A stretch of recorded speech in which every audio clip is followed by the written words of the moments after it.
Now, in this space, just a couple of weeks ago, I told you about the media's coronavirus freakout version 2.0. Now we're finding out that some Florida hospitals are basically padding their coronavirus numbers. What's going on, everybody, at The First? This is Rob Smith.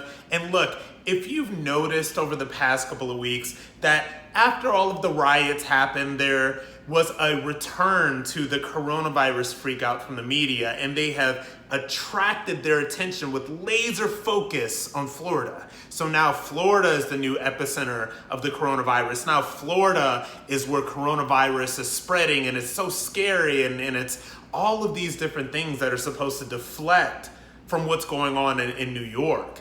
It's supposed to protect Governor Cuomo so that people won't ask the questions about why he sent coronavirus patients back into nursing homes. So he doesn't have to answer questions about why his state's death rate is so high. So that he doesn't have to answer questions about why his coronavirus rate is so high, because of course the left wants to protect Governor Cuomo because they want to run him for president in 2024. So now we're seeing this renewed focus on Florida, but it turns out that some of these numbers are not even being reported accurately.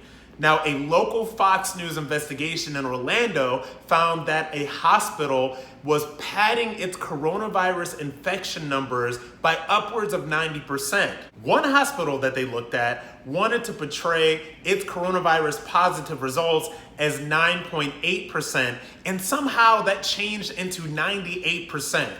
And this happened in multiple hospitals that were the source of this local news investigation. God bless local reporting, because they're not like the liars in the mainstream media, in your cable news networks. Local reporters actually do their jobs, and because they've done their jobs, we are finding out that these Florida numbers are vastly padded. But I bet you don't hear anything about this in the mainstream media. In fact, it's possible that this is the first time that you're ever hearing about this. And that's the point.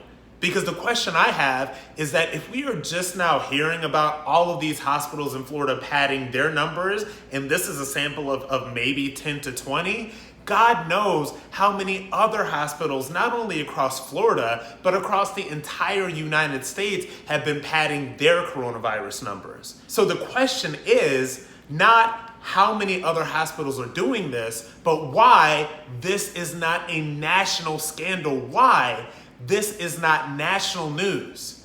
I'll tell you why it's not national news. Because the mainstream media wants you to be afraid. They want you to be afraid of coronavirus because they're in the tank for the left, and this is all politics to them. If they can make you afraid enough of coronavirus that they don't have to open schools, that they shut cities down again, then they can lay the groundwork for mail-in voting in November, which is what they really want. So I encourage you to take every coronavirus number that you get from anybody in the mainstream media with a huge grain of salt, and we have to start asking questions about this virus. This virus has destroyed the greatest economy the America has ever seen. This virus has destroyed so many families, so many lives. Question the coronavirus narrative, question the numbers, and question who benefits from mass hysteria of Americans and a mass shutdown of our economy.